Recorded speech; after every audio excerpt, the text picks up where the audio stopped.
पीके का जो शुरुआती दौर जो था, तो वो बहुत अच्छा जो अपनी यात्रा शुरू की है, ये किए।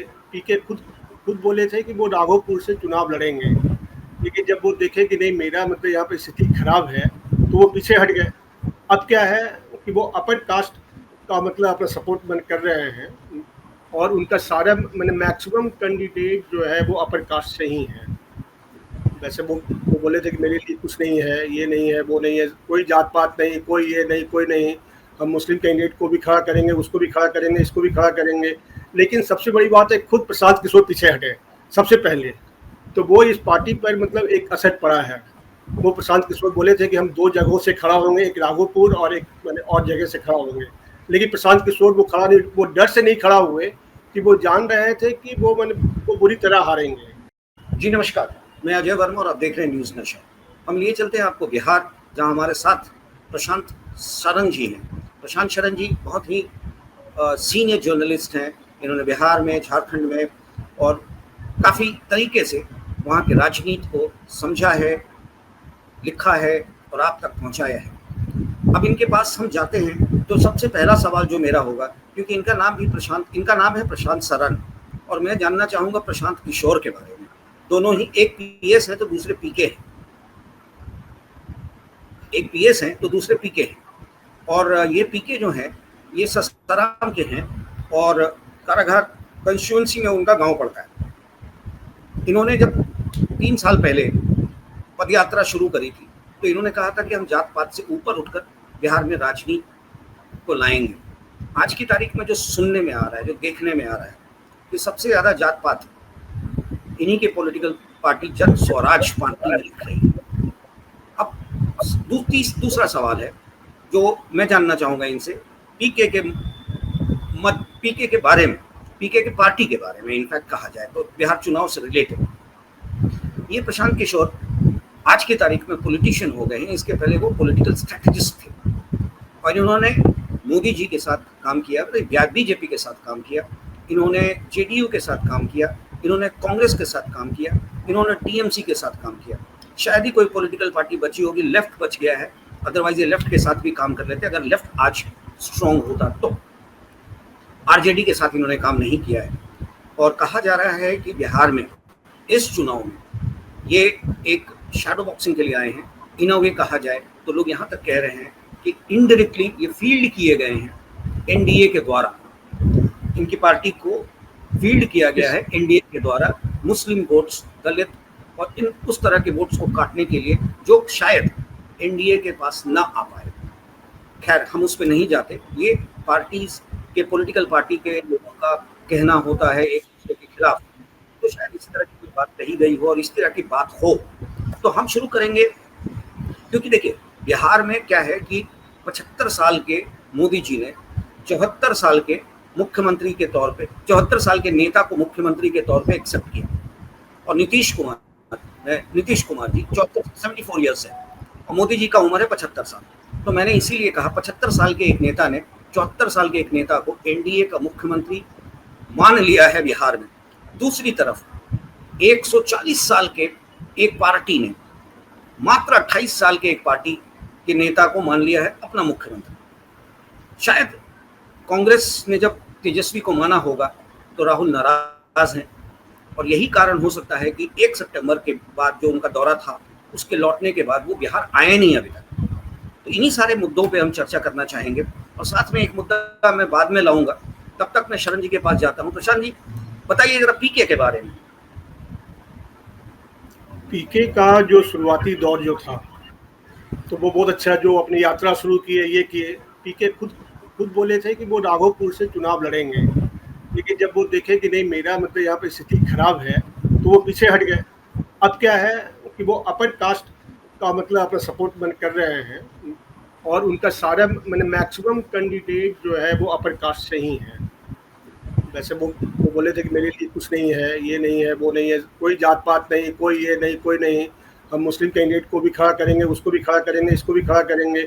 लेकिन सबसे बड़ी बात है, खुद प्रशांत किशोर पीछे हटे सबसे पहले। तो वो इस पार्टी पर मतलब एक असर पड़ा है।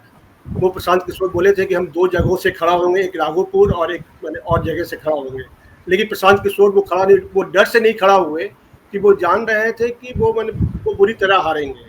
दूसरी बात कि प्रशांत किशोर का जो पहले जलवा था और ये जो सब लोग बोल रहे थे कि हम इस पार्टी को जिता दिए, उस पार्टी को जिता दिए, तो वो किसी को जिताया नहीं।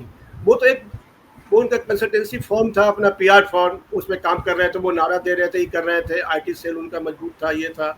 तो ये कहना बिल्कुल ये है कि प्रशांत किशोर का कोई एक तो वो जनाधार है नहीं, वो जनाधार बिल्कुल नहीं है। ठीक है, पढ़े लिखे लोगों की पार्टी है, लेकिन बिहार में तो खैर आपको मालूम है, बिहार में आप खुद काम कर चुके हैं, तो बिहार में मालूम है कि जात पात यहाँ कितनी बड़ी चीज़ है, जो बैकवर्ड हो, ये हो, और हर आदमी मैंने अपना ये जो है वो 90% को भुनाने में लगा हुआ है सब, कि 90 भारी, 10 पर 90 भारी।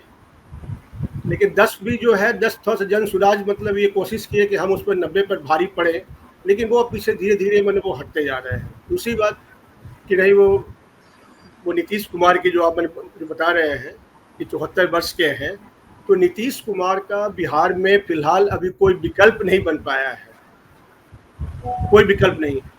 इसलिए कि महिलाओं का वोट मतलब मन एक तरह समझिए कि 80% वोट जो है वो महिलाओं का नीतीश कुमार के पक्ष में ही जाना है, एकदम तय है। तो नीतीश, अच्छा भाजपा आप देख सकते हैं कि जैसे ही मतलब जो भाजपा ये लोक जनशक्ति पार्टी को जैसे ही 29 सीट मतलब वो दिया तो एनडीए में, तो नाराज हो गए नीतीश कुमार। नीतीश कुमार के नाराज होते ही वो प्रधानमंत्री अमित शाह वगैरह सब जो है वो नीतीश कुमार को मनाने में जुट गए। मैंने कोई भैया बोल रहे हैं, कोई ये बोल रहे हैं, वो बोल रहे हैं। तो एक तो भाजपा का कोई नेता ही नहीं है, कोई ऐसा नेता नहीं है जो कि भाजपा का चेहरा बन सके। तो भाजपा के सामने मन एक बहुत बड़ी ये मुसीबत है कि इसको नेता बनाए। तो अब एक बात विकल्प नीतीश कुमार ही जदयू को साथ लेके चले। अब बिना जदयू को जदयू को ढोना उनकी मजबूरी है, तो बिना जदयू के वो चल ही नहीं सकते हैं। तो नीतीश कुमार एक उनके सामने विकल्प है। और ये आप समझ लीजिए कि मैंने बिहार में जो है कोई पार्टी लड़े अभी फिलहाल जब तक नीतीश हैं, तो आप नीतीश कुमार का ये मुख्यमंत्री बनना, नीतीश कुमार का ये जीतना, क्योंकि नीतीश कुमार किससे नाराज चल रहे थे? वो चिराग पासवान से। चिराग पासवान को कौन बढ़ा रहा था? भाजपा वाले। पिछले चुनाव में वो नीतीश कुमार को हराने का कौन काम किया? वो चिराग पासवान। वो सारे सीटों पर कैंडिडेट दे दिए, उसको फंडिंग कौन कर रहा था? भाजपा। ये नीतीश कुमार जान भी रहे थे।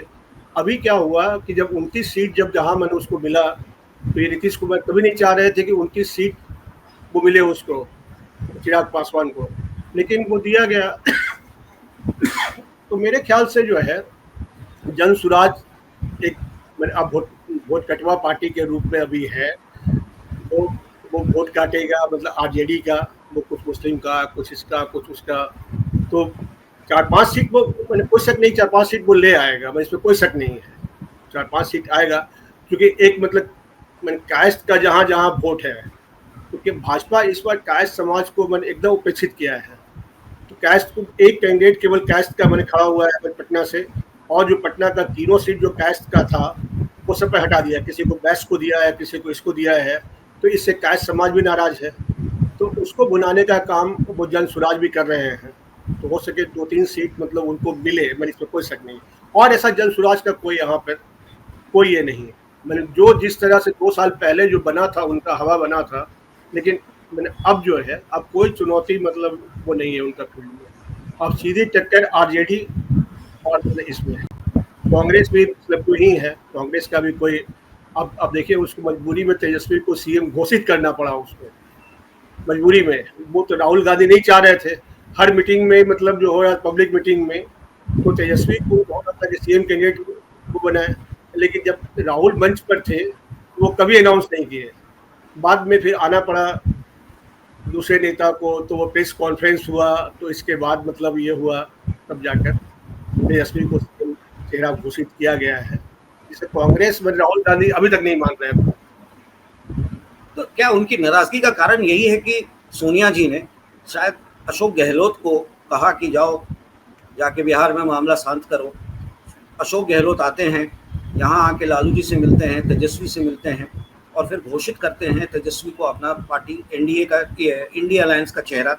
और दूसरी तरफ गजेंद्र सिंह शेखावत ने बड़े अच्छे बयान, उनका बयान बड़ा अच्छा था जो उन्होंने रिएक्शन में दिया था, उन्होंने कहा कि गुजरात गए थे क्या बदलाव ला सके, जो बिहार जाके बदलाव लाने की बात कर रहे हैं। ये तो पॉलिटिकल बयान, हाँ। जो पॉलिटिक्स में चलता है। तो क्या राहुल जी की नाराजगी, क्योंकि जब भी वो नाराज होते हैं, लोग कहते हैं, कांग्रेस के नेताओं का ही कहना है, हंसते हुए बोलते हैं, भले सामने नहीं बोलते हैं, उनका कहना है कि जब भी राहुल नाराज होते हैं ना तो विदेश चले जाते हैं। तो इस बार भी वो विदेश चले गए थे। ये जुमला है अपना कांग्रेस का। हाँ, कुछ ने तो यहाँ तक कह दिया कि राहुल जी, हमारी मजबूरी है राहुल जी के साथ रहना, क्योंकि ये नाम पे हमारी पार्टी भी है। भले ही ओपनली नहीं बोलते हैं, पर इंटरनली जब बात करें तो ये बात मानते हैं कि पार्टी सिर्फ नाम पे है, गांधी के नाम पे, इसलिए वो राहुल है तो है। पर लोग उनको मान के चलते हैं कि he is a part time leader, politician, part time politician. हाँ, पार्ट टाइम है ही है वो राहुल गांधी है ही। मैंने कहा, मैंने इससे वो चुनाव के समय ही नजर आते हैं, फिर कभी विदेश घूमने, कभी वहाँ चले जाते हैं, वहाँ चले जाते हैं, तो मैं सब मैंने है ही है। इस बिहार भी उनका दौरा पहले हुआ, लेकिन जब तेजस्वी यादव मैंने होने लगा कि नहीं, तेजस्वी यादव को ही फेस मतलब बनाया जाए, सब लोग का दबाव आने लगा, तो राहुल गांधी फिर नाराज हुए तो फिर कहीं बाहर चले गए। अभी उनका मैंने बिहार में दौरा था, जो अभी स्थगित हुआ है अभी फिलहाल। अब कब से फिर आएंगे, कब उनकी नाराजगी दूर होगी, मेरी कोई ठीक नहीं है। जबकि प्रधानमंत्री जो है, वो प्रधानमंत्री मैंने अपना हिंदू वोट को कैश कराने के लिए जो है वो लगातार दौरा किए। छठ पर्व में एक अनोखा काम मतलब वो किए, जिससे कि मैंने फिर से हिंदू मतलब मैंने भाजपा के तरफ वो है अट्रैक्ट। आप देखे होंगे कि बिहार और झारखंड के रेलवे स्टेशनों पर वो लगातार छठ का गीत मतलब बज रहा, जहाँ अनाउंसमेंट होता था ट्रेन का, तो 2 मिनट ट्रेन का अनाउंसमेंट होता है, उसके बाद छठ गीत बनना शुरू होता है। खुद प्रधानमंत्री समस्तीपुर और बेगूसराय जब आए तो वो सूप और मैंने ये सब दिए अपना छठ व्रती को, जो है मैंने अपने हाथों से दिए। तो इसका प्रभाव पड़ा है मैंने फिर से कि नहीं भाई, मतलब ये जो है मैंने भाजपा अपना हिंदू, तो ये भजाने में मतलब कामयाब हो रहे हैं। लेकिन क्या है कि वो जदयू के बिना जो है, जो बैकवर्ड वोट मतलब जदयू के साथ है, तो जदयू के साथ बैकवर्ड वोट है, तो ये मजबूरी है। भाजपा के पास ऐसा कोई नेता नहीं है जो कि बैकवर्ड वोट को अपने पास कर सके। दूसरी बात, नीतीश कुमार हैं, तो वो मुस्लिम वोट भी लाने में सक्षम है अपना, वो मुस्लिम भी उनके तरफ हैं कि वो एक बार किए थे देश बचाओ दीन बचाओ जो किए थे, तो बहुत बड़ा मैंने मुस्लिम समुदाय मैंने यहाँ पर उमड़ा था कि लाखों की भीड़ मतलब हुई थी उसमें। तो इस कारण से वो मुस्लिम जो है वो जदयू की तरफ है, आरजेडी की तरफ भी कुछ है कुछ जगहों पर, लेकिन वो जदयू के तरफ भी मतलब है। तो मुस्लिम का वोट मैंने भाजपा इस बार एक भी मुस्लिम कैंडिडेट को अपना वो नहीं दिया, किसी मुस्लिम मैंने किसी को भी कहीं से खड़ा नहीं किया, कहीं से भी। हाँ, तो उसके लिए है कि जदयू में एकमात्र मतलब है जो कि मुस्लिम वोट का भी, अब मुस्लिम का तो एक तरफा वोट पड़ता है, सब जानते हैं, जिस तरफ झुका तो उसका मतलब वोट, और ये फायदा नीतीश कुमार को मतलब मिलता है, जो पिछली बार चिराग पासवान उसको काटने में कुछ हद तक कामयाब हुए थे कि नीतीश कुमार को हराने में सबसे अहम भूमिका चिराग पासवान के ही मतलब था, ये सब लोग जानते हैं। और उसको फंडिंग कौन किया? भाजपा, क्योंकि उस पार्टी के पास इतना फंड नहीं था कि वो मैंने पूरा बिहार का दौरा हेलीकॉप्टर से कर सके, ये सब जानता था। वो पूरा कैंडिडेट खड़ा करना, ये पैसा खर्चा करना, ये करना, तो नीतीश कुमार इससे नाराज चल रहे थे कि 29 सीट क्यों दिया गया मतलब उसको जो है। तो लेकिन खैर मोदी खुद आकर मैंने मनाने में कामयाब हो गए कि नीतीश कुमार को चेहरा घोषित, नीतीश कुमार ही बनेंगे मुख्यमंत्री, उसके अलावा मैंने कोई यहाँ बनने वाला नहीं है। जब तक वो हैं तब तक नीतीश ही वो बनेंगे मुख्यमंत्री। क्या इसको एक विडंबना नहीं माना जा सकता कि दो national political party, Bharatiya Janata party और कांग्रेस, दोनों ही केंद्र की पार्टी मानी जाती है, राष्ट्रीय पार्टी मानी जाती है, पर उनको डिपेंड करना पड़ रहा है अपने अस्तित्व के लिए स्टेट्स में, दूसरे स्टेट्स में भी देखा गया ना, बिहार में भी देखिए, बीजेपी को जेडीयू पे, कांग्रेस को, बहुत सीनियर जर्नलिस्ट है, बहुत सीनियर, तो आप तो जान रहे हैं, पूरे में देश भी दौरा करते हैं, तो इसमें आप देख रहे होंगे कि भाजपा का कहीं भी सेकंड लाइनर लीडर मतलब वो तैयार नहीं किया है। कहाँ चुनाव लड़ते हैं सब, तो मोदी के चेहरे पर, आप चाहे कहीं भी चले जाइए, मोदी ही एकमात्र चेहरा उसके भाजपा के पास है। बिहार में कौन ऐसा चेहरा है? कोई चेहरा नहीं। जो पार्टी प्रेसिडेंट हैं तो वो भी 100 आदमी का भीड़ नहीं ला सकते हैं, वो जायसवाल या अच्छा एक दूसरी बात क्या है कि हमेशा ये लोग बैस समाज को, इस समाज को वो बनाएंगे पार्टी प्रेसिडेंट। अब झारखंड में देखिए, मैंने अर्जुन मुंडा, बाबूलाल आदमी वो रहते हुए, बड़े बड़े नेता रहते हुए, वो किसको लाया जाकर, वो रघुवर दास को। फिर से रघुवर दास ही मतलब झारखंड में वो भाजपा को हराने का सबसे बड़ा ये था, सबसे बड़ा कारण। तो मैं फिर से रघुवर दास को प्रोजेक्ट करना, तो बैस समाज पर मैंने ये करने पर तो और कास्ट तो नाराज होता है बैकवर्ड का, मैंने भाजपा से कोई सेकंड लाइनर नेता तैयार नहीं। आप किशोर यादव को साइड कर दिए, यादव का वोट मैंने उसके पास था, मैंने ये नहीं है। तो भाजपा के पास ये है, वो मजबूरी है। कहीं भी आप देख लीजिए, वो झारखंड जाइए, यहाँ जाइए, वहाँ जाइए, भाजपा के पास मजबूरी है कि वो किसी न किसी को लेकर उसको चलना ही है। मैंने उत्तर प्रदेश छोड़कर, मैंने योगी तो अपने बलबूते मतलब ये है, लेकिन और मैंने बिहार झारखंड में तो कम से कम ये है कि ये दोनों के बलबूते ही चलते हैं। एक आशु सुदेश महतो और मतलब यहाँ पर मैंने वो नीतीश कुमार। और आप हमसे जुड़े रहने के लिए सब्सक्राइब करें YouTube पर, फॉलो करें Twitter पर और लाइक करें Facebook पर। और ज्यादा जानकारी के लिए आपको टाइप करना होगा सिर्फ न्यूज नशा।